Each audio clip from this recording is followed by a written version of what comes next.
রান্না করতে বসে গেছে রাহাতে রাখবো। পেঁয়াজগুলো ধুয়ে নিচ্ছে, এখন দিয়ে দেবো।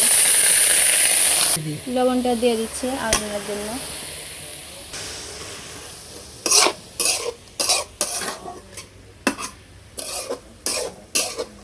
পুড়ে যাচ্ছে গো, তেল দাও। চুলে জ্বালায় চলে গেলাম। ওপাশে আবার ভাত চড়া দিচ্ছে,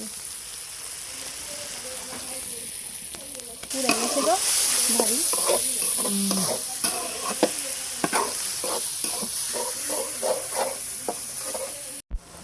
আদা বাটা দিয়ে দিবে, জিরা বাটা, মশলাগুলো।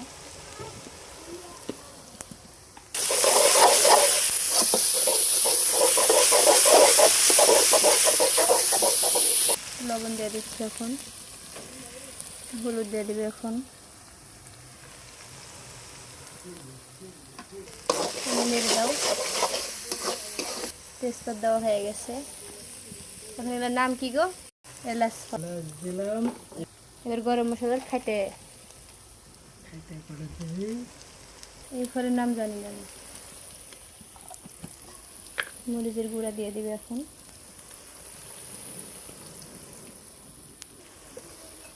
এবার এই দুইটা জিনিস দেওয়ার রসুন, কাঁচামরিচ শেষ। এবার লাল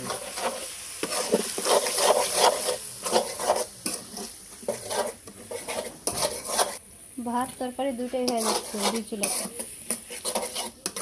মাংসটা এখন দিয়ে দিবে। বিসমিল্লাহ। সেদিনকার মতন স্বাদ হয়েছে বাবা। না হয়ে যাবে কোথায়।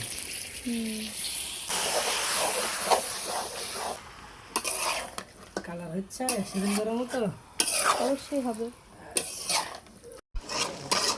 মাংস তোমার এই জায়গাতে স্বাদ।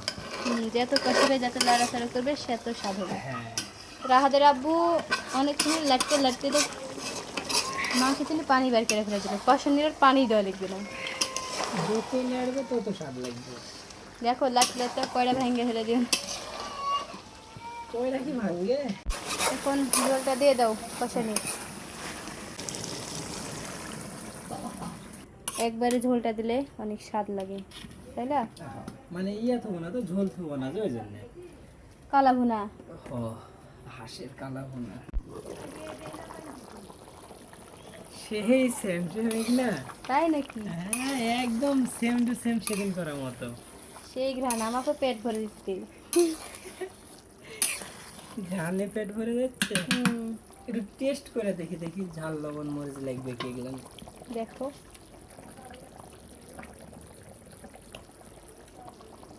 হেভি আছে তাই, কিন্তু মরিচের গুঁড়া লাগবে একটু, তাই লবণ ঠিক আছে। আচ্ছা দিয়ে দাও। মরিচের গুঁড়া কম হয়েছে তো দিয়ে দিল। আমি জানি মরিচের গুঁড়া লাগবে, কাঁচা মরিচ দিতে আমি তো। ওই যে কাঁচা মরিচ দেখে ওই জন্য আমি গুঁড়া দিতে চাইলাম না, না তো 6 চামচ দিয়ে দিতাম। তো মেঘলা দেখো সেদিন করার মতন হয় কি। সেই হচ্ছে রে, এই মাংসটা অনেক স্বাদ হবে। দেখছেন? দেখেন সবাই কত সুন্দর কালার দেখো, দাও হয়তো মশলা। কালার দেখলেই খাওয়া হয়ে যাবে। এটা অল্প দেবো। তো জিরার গুঁড়াটা দিয়ে দিচ্ছে। এরা একটা মশলা, সিক্রেট মশলা দিলা। হাই আছে আছে। হয়ে গেছে আমাদের রান্না বাড়া। এখন আমরা গোসল করবো, যেহেতু অনেক গরম। কারেন্ট টান দিচ্ছিল, গাটা ধুয়ে পড়ে গেছে আমাদের। তারপর এখন ঠান্ডা মেরে খাবো, রাহা উঠতে না। তো সবাই ভালো থাকবেন, সুস্থ থাকবেন, আল্লাহ হাফেজ।